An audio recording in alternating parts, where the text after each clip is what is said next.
All right, so we're gonna do a little bit of unboxing for this brand called All Safe.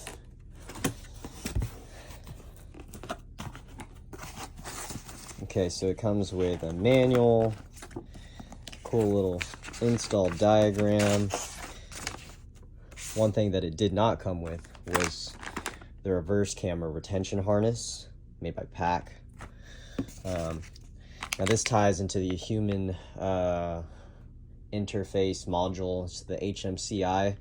That's what I think it's called.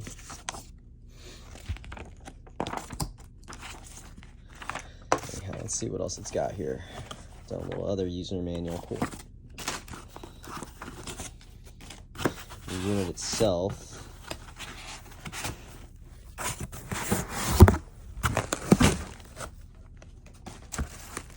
Sweet, sweet. Comes with all the wiring. Comes with a little bit of some screwdrivers, some mini ones. Let's take this off.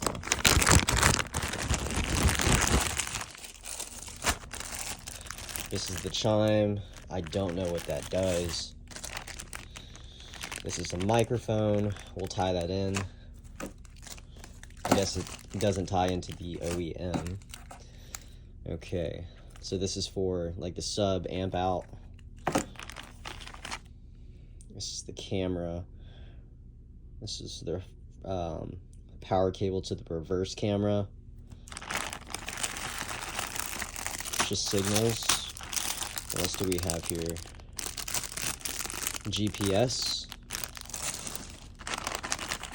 We have some tools used to take out the trim. Okay, the CAN bus, the other connections that go to it, to the head unit itself. What is this here? Not sure. Oh, I believe this is the Wi-Fi. That's right. I don't know why or what or how that works either, but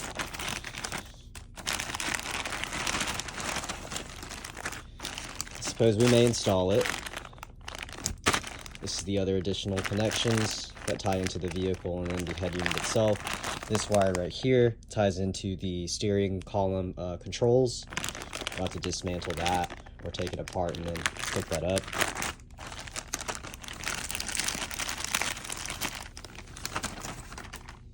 What else do we have here? Okay, so the additional USB connection. 2 of them, I suppose, if you really, really need them.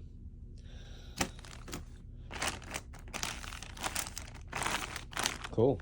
That's what we got. I suppose this is the unit itself.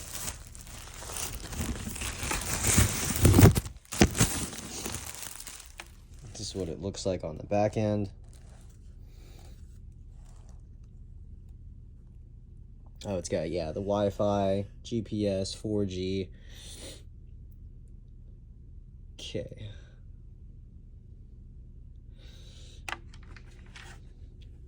And that's the screen. Pretty sweet. It's pretty large. Just my arm for you. All right, so first thing that we're gonna wanna do is dismantle and take off this trim plate all the way around here. Use this little trim piece tool and work it all the way around. And you'll kind of want to pull this trim all the way out. All right, so that trim piece looks like this with each connector on those ends. You can kind of just pull them out. Found using one of these straight ones was a lot easier.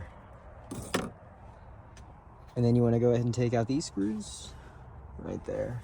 All 4 of these. So you can pull them out, and be careful whenever you take this trim piece out here. You want to disconnect them. We'll remove the old CD player by removing 2 7mm screws, unplug it, and you'll leave it unplugged. To get to this reverse camera, you gotta take out 4 screws, and they're Torx 15s. One here, one here. And then there's one here, and then another one right there.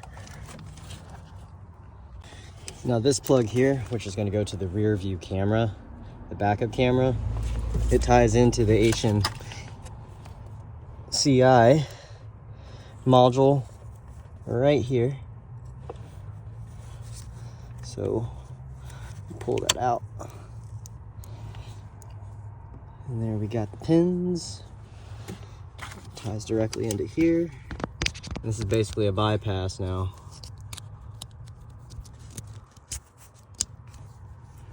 And that's how you're gonna have it. And then we'll run the wire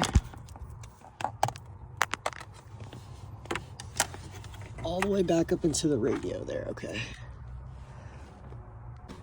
So this is where the CD's location was originally at, but I'll use basically just a little rag and something basically to wipe down the surface so I can attach the Chirp and mount it to that surface. To remove the thermostat controls, you're just gonna have to hit these pins right here, and then you'll be able to pull this right out and put it into the new frame. Now I'm connecting the 4G and Wi-Fi capability. I believe that's what this does. And here's the glove box, and I'm attaching it right up on top of here. It's just gonna be taped and then ran to the radio right up under, just like where the reverse camera harness. Okay, to hook up the steering controls, what you're gonna wanna do is pull out this directly out, just like that. Okay, now get this cover piece off. You wanna go down and take off this T15 screw here, another one that's right over here, and then you wanna just pull it directly out, and it'll have these retaining clips that'll come. Now to get this piece off, you pull directly down, and pull this other side down. That's how you'll take that off, and that's how you'll have access to the steering wheel controls, and they'll tie into this piece here. It's gonna look like tying into this is you're just gonna directly pull this out, just like that. Slides out. You don't have to mess with these little pins, and then it basically bypasses it. Then you have your cables here. And this is the one that you're going to tie in to have your controls. It's the one labeled Silverado on this particular part. Or just be this one. And you'll run it all the way through until you get to the back of the radio. Now for this microphone, I'm going to run it right here, just as so, right?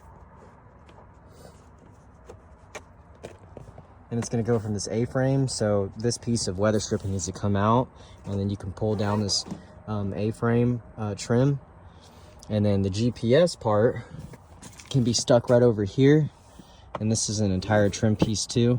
So after the A-frame's out, you can begin to pull these pull tabs out, and then you'll get that front dash part up. Now for this head unit, this is the All Safe brand, right? It comes with two different wiring harnesses. One of them has the connectors that is not green. It's just two black ones that connect into the system now. And this one, it's important to note here when installing this, you just need to match up the green to the green, and then the female black harness to the male end of the vehicle. And then you want to get that other male end of the harness from the head unit and attach that to the second port that was originally pulled out. It's made for a 4-inch or a 8-inch infotainment center. This is an 8-inch one. Now the connectors are as follows, and this is kind of like on their super not detailed at all drawings that comes with the head unit. Now this piece right here, this is for the camera in. And this also goes to the fan, the additional fan. Sorry, that also ties in from the RCA connectors on this bottom end. And then what I had to do from the other harness was move the CAN bus from this one, or from the old one to this new harness. So it's important that you note this. It's also important that you don't try connecting this harness or this plug into these RCA connectors. And why? Well, you'll fry the unit, And then over here, here's another, this is one of the other parts of the power connectors. And then USB, and there's an additional one here as well if you want an extra one, but I just don't. But this ties into the micro USB here, which comes OEM to the truck there. And then this is another power to the CAN bus as well that goes from the unit.